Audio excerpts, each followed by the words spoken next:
Bienvenue dans votre édition. Madame, Monsieur, bonsoir. Tout de suite, les titres. La Côte d'Ivoire, deuxième pays africain à abriter le congrès de l'Union postale universelle, 86 ans après l'Égypte. L'événement va se tenir du 10 au 28 août 2020. Ici même à Abidjan, le vice-président de la République, Daniel Kablan-Duncan, a installé ce lundi les membres des organes en charge des préparatifs.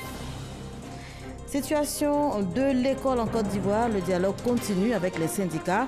Une réunion interministérielle s'est tenue ce soir au ministère de l'Enseignement supérieur. Les différentes parties sont d'accord pour faire accélérer la reprise des cours. La majorité des biens de consommation provient de l'importation. C'est ce que nous dit notre reporter ce soir en Côte d'Ivoire. En tout cas, 80% des produits de consommation présents sur le marché sont frauduleux et l'industrie laitière locale n'y échappe pas. Comment donc la fraude à l'importation tue l'industrie locale? Nous en parlons ce soir dans le dossier EcoPlus. Mais avant, je vous le disais, la Côte d'Ivoire, deuxième pays africain à abriter le congrès de l'Union postale universelle, 86 ans donc après l'Égypte. L'événement va se tenir du 10 au 28 août 2020. Ce sera ici même à Abidjan. L'événement attend plus de 3000 participants. Eh bien, le vice-président de la République, Daniel Kablan-Duncan, a installé ce lundi les membres des organes en charge des préparatifs de la rencontre. Pendant les 18 jours que durera ce 27e congrès, Abidjan sera le laboratoire de la gouvernance mondiale de l'activité postale. Un succès diplomatique après 2 tentatives ratées, témoignage du leadership retrouvé de la Côte d'Ivoire, mais surtout la détermination de son gouvernement à profiter des énormes opportunités offertes par la croissance du numérique. La candidature de la Côte d'Ivoire à l'organisation du Congrès mondial des postes 2020 était bien la parfaite illustration de la volonté réelle de ses dirigeants au plus haut niveau de faire du développement des services postaux un élément essentiel du programme du gouvernement, un chantier important de la marche en avant de la Côte d'Ivoire. Nous sommes heureux et fiers que notre démarche ait été comprise et fortement soutenue, vu l'unanimité notée autour de cette candidature, d'abord au niveau de la CEDEAO, puis au plan africain, ensuite à Istanbul, au plan mondial. Afin de mériter cette confiance de la communauté postale, la Côte d'Ivoire est déjà au travail avec 3 organes opérationnels, à savoir le comité de pilotage, le secrétariat permanent à l'organisation et le comité scientifique. Ces différents organes devraient se mettre aussitôt à la tâche avec l'urgence d'adopter un plan d'action stratégique, une feuille de route et un chronogramme précis. Cela explique toute l'importance et le grand intérêt des travaux préparatoires que nous lançons ce jour et l'impérieuse nécessité pour notre pays de relever ce autre grand défi de l'organisation en garantissant et en réussissant de façon éclatante du 10 au 28 août 2020 le déroulement des travaux de tenue du dit congrès mondial. Ce rendez-vous de l'Union postale universelle, dont le slogan est « L'Afrique vous invite, la Côte d'Ivoire vous accueille », sera également une belle occasion pour les opérateurs économiques ivoiriens d'étendre leurs activités, mieux de promouvoir tout leur savoir-faire aux yeux du monde.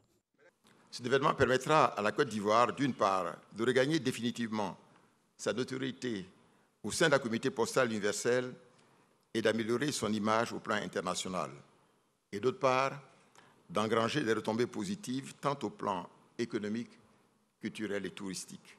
Plus de 3000 délégués en provenance de 192 pays membres sont attendus à Abidjan. La Côte d'Ivoire a adhéré à l'Union postale universelle le 23 mai 1961. Aujourd'hui, l'on dénombre plus de 677 000 bureaux de poste à travers le monde, avec plus de 5 millions d'employés. Le premier bureau de poste ivoirien a été implanté en 1862 à Assini. Après sa rencontre avec le président de la République, Alassane Ouattara, l'ancien premier ministre français en visite en Côte d'Ivoire a été reçu par le ministre des Affaires étrangères, président de la Fondation Leader pour la paix, Jean-Pierre Raffarin, qui salue les efforts de la Côte d'Ivoire en matière de paix et de cohésion sociale, a partagé un déjeuner avec les ministres Marcel Amontano, Maria Toukone et Pakayoko Li Ramata. On fait le point de la rencontre avec Abdoulaye Koné.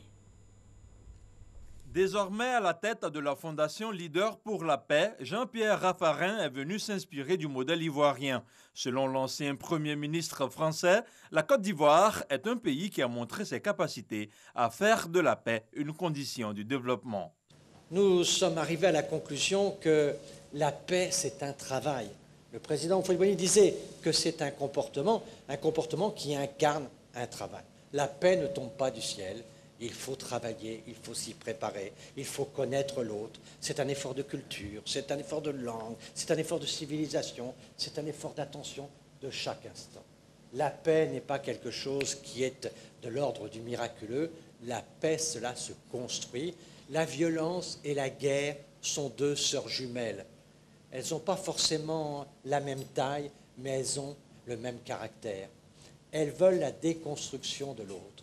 Et donc, quand monte la violence, il faut toujours être vigilant, car l'idée de guerre peut, elle aussi, se développer. La cohésion sociale étant une préoccupation majeure du gouvernement ivoirien et du chef de l'État, Alassane Ouattara, l'honneur est revenu à Maria Tokone de prononcer le discours de bienvenue à l'endroit de Jean-Pierre Raffarin. Votre présence est un encouragement à la Côte d'Ivoire, un encouragement à demeurer dans la dynamique de paix, mais de la paix durable pour la stabilité et le développement de notre pays. Nous sommes heureux de vous accueillir dans ce pays qui a besoin de paix pour aller à l'émergence à l'horizon 2020, comme le souhaite le président Alassane Ouattara. Avant son départ de la Côte d'Ivoire, la délégation de la Fondation Leader pour la paix va organiser une série de rencontres avec les jeunes et les femmes pour apporter son effort de paix. Et justement, avant de quitter la Côte d'Ivoire, Jean-Pierre Raffarin était ce soir sur le plateau du 20h. Il a fait le point de sa mission dans le pays. Nous avons construit cette première université itinérante de la paix parce que nous pensons, comme on s'était dit tout à l'heure, que la paix, c'est un travail, ça se prépare. Il y a des écoles de guerre partout, mais il n'y a pas beaucoup d'écoles de paix. Alors nous avons fait, avec les Ivoiriens, une école de paix. On a eu une leçon du professeur Ouattara, je dirais, le président de la République, nous a parlé de son expérience du multilatéralisme, comment on devait construire le dialogue en Afrique. Et on a pu ainsi travailler sur un sujet qui est notre rapport annuel, redonner un nouvel élan au multilatéralisme. Et puis on est allé débattre avec les jeunes. Alors là, on a vu la dynamique ivoirienne au travail. On a vu les jeunes, on a eu un débat formidable. Et là, tout à l'heure, nous avons fait des travaux pratiques avec ce que nous appelons un Peace Lab, avec les femmes, sur le rôle des femmes dans les crises et comment utiliser cette énergie féminine pour plus de paix. Les femmes ont une sensibilité, les femmes ont une détermination, les femmes ont souvent aussi beaucoup de courage. Et donc, elles ne sont pas souvent et suffisamment actrices, y compris des processus de paix. On ne voit pas souvent des femmes signataires d'accords de paix. Et puis, on ne voit pas souvent non plus des femmes médiatrices. Eh bien, ici, en Côte d'Ivoire, notamment avec l'Union africaine, il y a des travaux de formation. Nous allons y participer pour aider les femmes à être des médiatrices de conflits, pour essayer d'aider à ce qu'on sorte des conflits. Au fond, la paix, c'est quelque chose de très important. Le monde ne va pas bien. Le monde est finalement aujourd'hui soumis à de très fortes tensions. Les grandes puissances sont à nouveau en grande rivalité. Il y a du terrorisme, il y a beaucoup de choses qui fragilisent. Il faut que l'esprit de paix puisse se développer. Et je crois que la Côte d'Ivoire est un bel exemple de ce qu'on peut faire quand on a la paix, c'est-à-dire trouver les chemins de la croissance. Et l'ancien président du Botswana est également en terre ivoirienne. Il est engagé dans la lutte contre le sida. Le président du programme Champion pour une génération sans sida, Festus Mogué, a insisté lors d'une rencontre avec la délégation du Sénat sur le renouvellement et l'intensification de la lutte contre cette pandémie dans notre pays. Sidonie Davila. Les sénateurs engagés dans la lutte continue contre le sida. Venu au rendez-vous de l'USAID avec une délégation, Janoua Oussou-Kouadio, président du Sénat, l'a dit à Festus Mogué, président du programme Champion pour une génération sans sida. Les chefs d'État botswanais, très engagés dans la lutte contre le sida, sollicitent le soutien et la mobilisation des sénateurs dans l'intensification de la lutte contre ce fléau afin d'aboutir à une génération sans sida. Tous les pays de l'Afrique subsaharienne on voit baisser les aides extérieures pour la lutte contre le VIH-Sida et cela nous met devant l'obligation de faire des sacrifices à notre niveau et d'accroître nos ressources pour la lutte. Chacun d'entre les membres du Sénat doit se faire l'avocat de la lutte dans sa ville, dans son village, dans son comté. Nous allons mettre au sein du Sénat un point focal SIDA, mais aussi, à l'occasion de nos rencontres, amplifier le discours afin que cette lutte solidaire contre le VIH-SIDA puisse atteindre ses objectifs. Avec eux, le président du programme Champion pour une génération sans sida, Festus Mogué, veut pouvoir compter sur les actions des autorités ivoiriennes ainsi que celles des dirigeants africains pour continuer la lutte contre le sida. Objectif, finir avec le sida comme menace de santé publique. Des élèves et étudiants en Côte d'Ivoire ont marché ce matin pour appeler à la reprise des cours. La marche, malheureusement, a provoqué la fermeture de plusieurs établissements scolaires. Les explications de Pierre Dipomulin et Issa Ayo. Lycée moderne de Cocody, ce mardi matin, portail clos. Raison évoquée, la marche des élèves et étudiants pour réclamer la reprise des cours dans tous les établissements du pays. Depuis hier, on a appris que l'aura une marche sur toute l'étendue du territoire concernant la grève des enseignants au collège. Certains font cours, on a appris aussi que d'autres élèves ont été enfermés. C'est pour ça qu'ils ont essayé de marcher. Même décor au lycée classique et au lycée moderne de Treichville.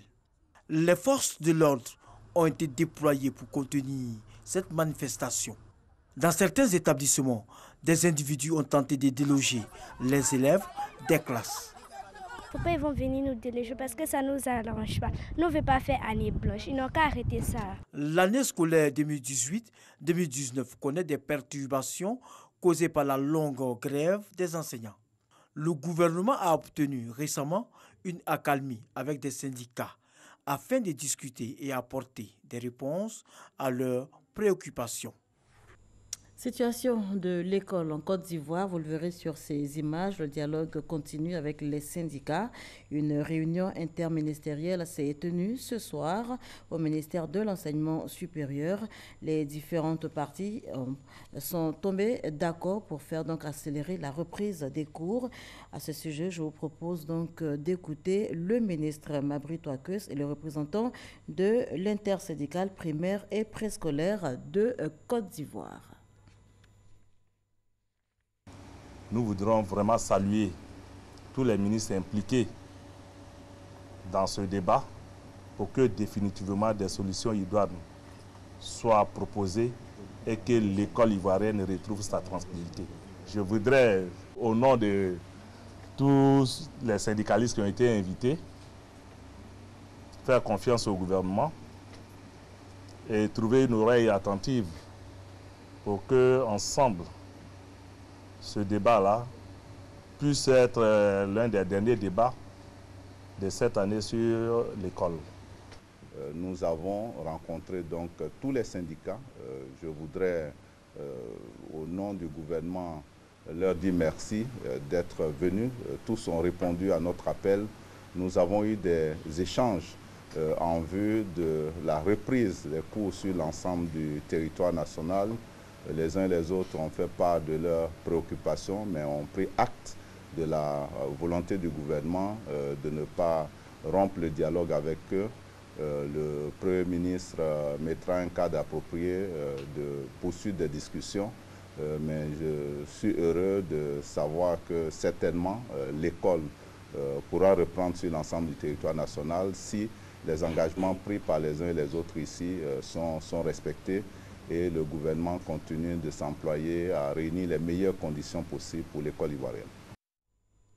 Et cette bonne nouvelle pour les populations de Bondoukou, l'axe Bondoukou-Soko, frontière du Ghana, sera bientôt bitumé. Cette zone de l'est du pays aura un nouveau visage pour le grand bonheur, au grand bonheur donc des populations. C'est ce que nous explique Konaté Moussa. La route Bondoukou-Soko à la frontière Côte d'Ivoire-Ghana, bientôt bitumée. Grâce à un appui financier de la Banque africaine de développement, 19,866 milliards de francs CFA seront investis pour les travaux de cet axe long de 11 km. Il y a 11 km à faire jusqu'à la frontière du Ghana. Mais à l'intérieur de Bondoukou, il y aura 5 km de bitume. À l'intérieur de Soko, 2 à 3 km de bitume. C'est extrêmement important pour les populations. Un autre projet d'envergure au centre de cette rencontre, le projet de transport urbain d'Abidjan, PTUA. Il concerne entre autres la construction du 4e pont reliant les communes de Yopougon, Atekoubé et Adjamé, dont les travaux ont été lancés en juillet 2018. La réalisation de 3 échangeurs sur le boulevard Mitterrand et le dédoublement de certaines voies. À partir du mois de juin, nous envisageons lancer pratiquement les autres travaux, à savoir les sorties des voies structurantes de la route de Ndotré, la route de Dabou, le prolongement Latri, qui sont les voies qui vont désormais passer en 2x2 voies ou en 2x3 voies. Et puis à la fin du mois de septembre, nous allons démarrer les travaux des 3 échangeurs sur le Mitterrand. C'est un projet à haute valeur ajoutée et qui va servir de levier pour résoudre un certain nombre de problèmes socio-économiques au niveau de la ville d'Abidjan. Le projet de transport urbain d'Abidjan est piloté par l'AGEROUTE, l'agence de gestion des routes. 504 milliards de francs CFA sont mobilisés pour son exécution. Un financement conjoint de l'ABAD, Banque africaine de développement, du Fonds de l'environnement mondial et de l'Agence japonaise de coopération internationale. Et cette autre bonne nouvelle concerne les populations de la région de Kabadougou. Le ministre de l'Intérieur et de la Sécurité, Sidiki Diakité, a procédé à l'inauguration du poste de police frontière de Gbeleban dans la région donc du Kabadougou. C'est dans le département d'Odiéné. Ce poste de police frontière vient renforcer la sécurité à la frontière avec la Guinée. Abou Sanogo. Le poste de police frontière de Gbeleban dans le Kabadougou, inauguré par le ministre de l'Intérieur et de la Sécurité Sidiki Diakité. Il vient renforcer la sécurité à la frontière avec la Guinée. Il vise à relever les défis de sécurité, notamment liés à des menaces et des crimes transnationaux. Ce poste, situé à la frontière, est fourni en eau potable par un château d'eau construit à cet effet, et il est doté de locaux pour les formalités d'entrée et de sortie du territoire, des passages aménagés pour le contrôle des migrants, d'une salle radio et de plusieurs bureaux. L'édifice a été réalisé dans le cadre d'un projet d'appui à la gestion des frontières en Côte d'Ivoire en vue d'améliorer la sécurité frontalière avec la Guinée. L'ouverture d'un poste de police frontière ne signifie pas la fin de la cohabitation avec nos voisins, ni ne doit constituer une entrave à la liberté de circulation des biens et des personnes. Le poste ne vient pas non plus mettre fin à notre vieille tradition d'hospitalité et de fraternité entre les peuples. Ce poste frontière a été construit par l'OIM, l'Organisation internationale pour les migrations, et financé par l'Union européenne. Je tiens à réaffirmer l'engagement de l'OIM à apporter notre support technique afin de poursuivre les efforts du gouvernement de la Côte d'Ivoire dans la gestion des frontières dans un contexte où les défis sécuritaires occupent une place majeure. La Côte d'Ivoire reste un pôle de stabilité. Et je crois, en tant que l'Union européenne et représentant de l'Union européenne, on voudrait bien soutenir la Côte d'Ivoire de rester ce pôle de stabilité dans la région. Les élus et cadres de Gbeleban se sont félicités de la mise en service du poste de police aux frontières qui s'inscrit dans la volonté du gouvernement ivoirien d'assurer la sécurité des populations sur la base d'une collaboration renforcée entre les communautés et les autorités locales. La construction de ce poste de police est un atout indéniable à notre gestion réaliste de communes. Outre le poste de police aux frontières de Gbeleban, 3 autres nouveaux postes de police aux frontières ont été inaugurés, notamment à Sipilou, Gbaple et Négouni. À cet effet, le corps préfectoral de ces différentes localités a reçu les clés des véhicules de service pour les différents officiers et agents qui auront la responsabilité de la gestion des 10 postes. Voilà un reportage signé Abou Sanogo. On en vient à présent au dossier EcoPlus de ce mardi. En Côte d'Ivoire, plus de 80% des produits importés présents sur le marché sont frauduleux. Plus de 4000 marchandises importées sont concernées. Et cela en chiffres donne près de 10 milliards de francs CFA de pertes annuelles chez les industriels chaque année et l'industrie locale n'échappe pas à la donne. 30% des produits laitiers sur le marché national provient de la contrebande. Des chiffres alarmants. Le numéro de Ecoplus de ce mardi se penche donc sur le sujet. Comment la fraude à l'importation tue l'industrie laitière locale? Que fait l'État pour venir à bout de ce phénomène et rassurer davantage les investisseurs? Le dossier Ecoplus de ce soir est signé Cheikh Koné.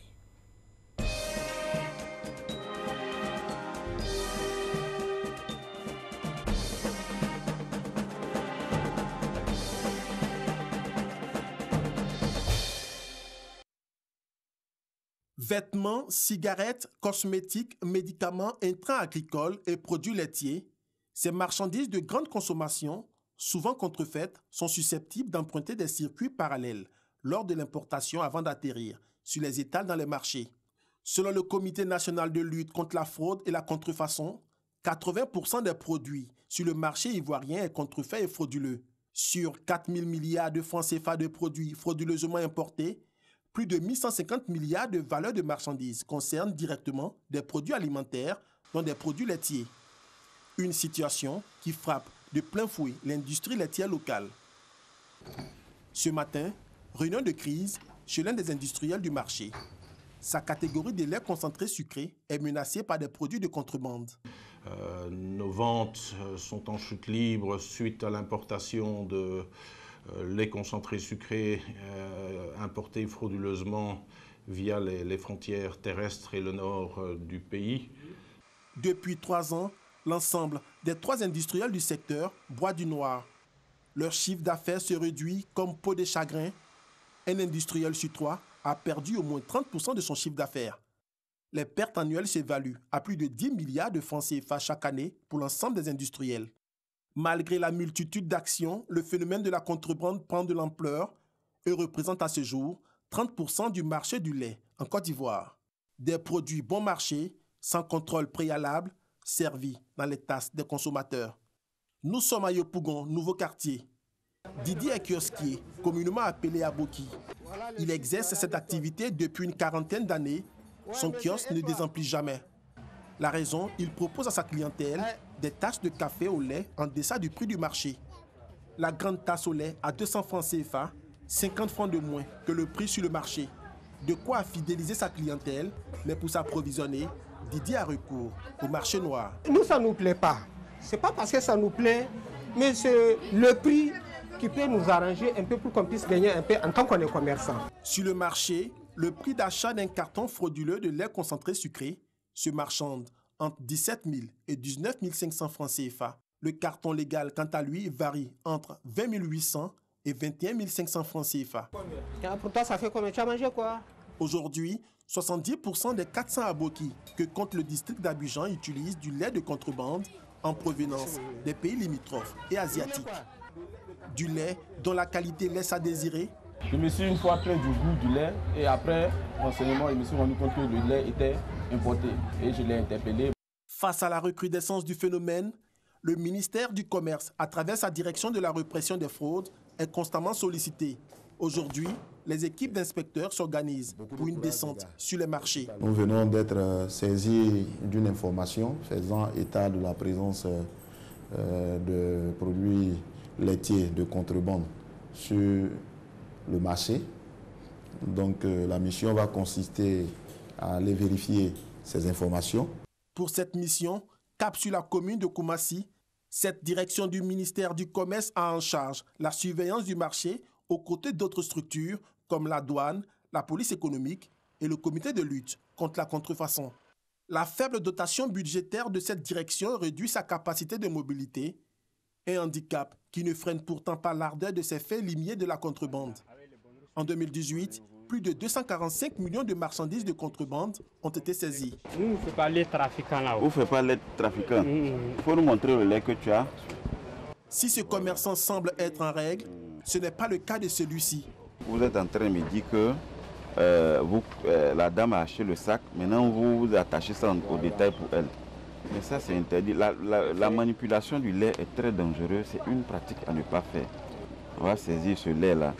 La présence des inspecteurs a sonné l'alerte chez les autres commerçants indélicats. Vous êtes client quoi?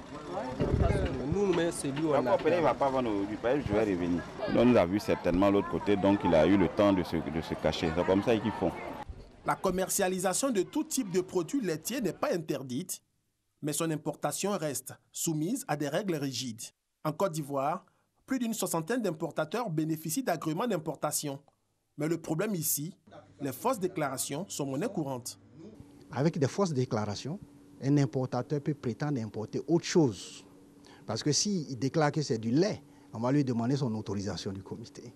Et ce lait-là va se retrouver sur le marché pour compétir avec le lait de ceux qui se conforment aux règles. C'est ce qui crée le problème en fait dans le secteur. Les contrebandiers ont plus d'un tour dans leur sac pour tromper la vigilance des agents de douane et de la police commis au contrôle dans les postes frontaliers. Ils empruntent des circuits parallèles à travers des forêts et pistes dans le nord, l'ouest et l'est du pays. Le marché est régulé par le jeu de l'offre et de la demande. Plus il y en a beaucoup sur le marché, moins le produit est cher. S'il y en a rare, si le produit est rare, le coût va s'élever. Donc il faut permettre à tout le monde de pouvoir importer, mais que les producteurs locaux fassent l'effort pour que leurs produits soient plus compétitifs. Pour être compétitifs et décourager les contrebandiers sur le marché du lait, les industriels locaux proposent. Nous comptons sur l'appui du gouvernement pour pouvoir nous approvisionner en matières premières à des coûts plus avantageux, ce qui nous permettra de mieux résister au bas prix que ces importations frauduleuses pratiquent. L'industrie locale du lait est aux abois. Environ 2000 emplois directs et indirects sont menacés. Une éventuelle perte de 10 milliards de francs CFA de matières premières achetées localement auprès de producteurs agricoles. À cela, il faut ajouter la complexité et la dangerosité des produits laitiers qui recommandent plus de vigilance. Une triple menace qui appelle au renforcement des moyens de surveillance du marché. Voilà, c'était un dossier proposé par Cheikh Koné. Au 5e étage de la direction générale du port autonome d'Abidjan, vous le voyez sur ces images, les responsables d'associations de consommateurs se sont fait expliquer les dispositions prises par le gouvernement pour importer le riz.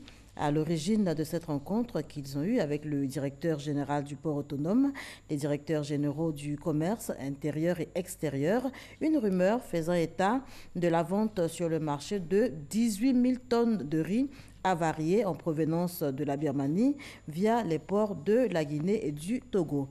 Le ministère du Commerce dément cette information, justifiant que la marchandise est pour le moment stockée et sous contrôle en attendant donc les résultats des analyses. Direction Napié pour poursuivre ce journal. C'est à 16 km de Korogo. Là-bas, le ministre de l'Agriculture et du Développement durable a procédé samedi à l'inauguration de la remise des équipements agricoles des centres pilotes de prestations de services agricoles. On en sait davantage dans ce reportage signé Ami Sissoko.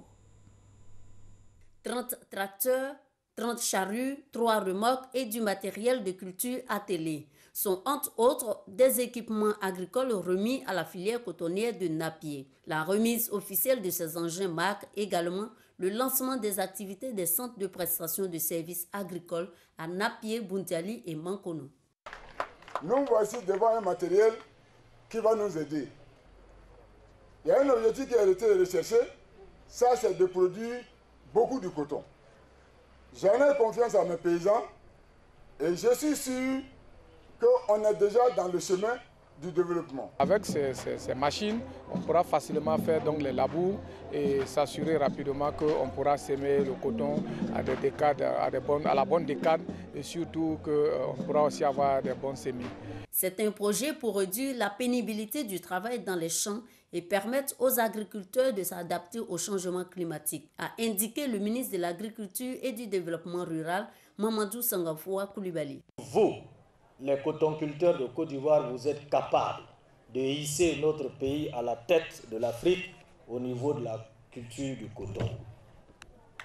Pour que vous puissiez atteindre ces objectifs, oui, c'est avec la culture à télé, mais c'est surtout avec des tracteurs. Ces centres de prestation de services agricoles sont financés par l'Agence française de développement AFP à hauteur de 750 millions de francs CFA. C'est dans le cadre du contrat de désendettement et de développement en vue de la relance des filières agricoles. Le matériel motorisé est mis à disposition des agriculteurs, moyennant un coût en rapport avec le rendement de chacun. Voilà, vous avez le point avec Ami Sissoko. Le ministre de la Ville, maire de la commune de Treichville, mise sur la prévention pour mieux lutter contre les incendies, surtout les incendies des marchés. Pour ce faire, Albert François Améchia vient d'offrir à sa commune un service de sécurité, incendie et assistance à personne. On en sait plus avec Walter Amadou Ouattara. Commune de Treichville, avenue 8, rue 8. La cérémonie de remise des clés du bâtiment du service de sécurité incendie et d'assistance à personnes mobilise une bonne représentativité de la population. Le conseil municipal a inscrit au titre de ses priorités la question de la gestion des catastrophes. Cet engagement se matérialise ici. Ce service de sécurité incendie, doté d'un bâtiment de 4 niveaux, est équipé de 3 véhicules, dont une ambulance. Nous avons une voiture de transport de troupes, l'ambulance qui va intervenir au cas où il y a des blessés, et une voiture de liaison. Ce bâtiment, le rez-de-chaussée et le premier étage pour les secouristes, le 3e niveau pour la police municipale et le 4e niveau, c'est un espace de convivialité. Le coût global est de 60 millions avec 25 millions d'équipements. Le ministre de la Ville, maire de la commune de Treichville, a procédé à la coupure du ruban symbolisant l'inauguration de ce service. Mais avant, François Améchia a rappelé son engagement pour l'épanouissement de ses administrés. Ce projet nous tenait à cœur. Il nous faut à présent lui donner tout son sens à travers des actions de visibilité, notamment la sensibilisation aux risques en vue de prévenir les éventuels accidents et autres drames comme l'historique incendie qui avait fait ravage au Grand Marché en 1996 au tout début de notre premier mandat et qui nous avait inspiré la construction d'un centre de ce genre. Une démonstration sur les méthodes d'intervention en cas d'incendie, puis un défilé des troupes de la police municipale et des secouristes, des temps forts de la mise en marche du service de sécurité incendie et d'assistance à personnes de Treichville. Voilà, compte rendu de Walter Amadou Ouattara qui met un terme à ce journal. Merci de l'avoir suivi.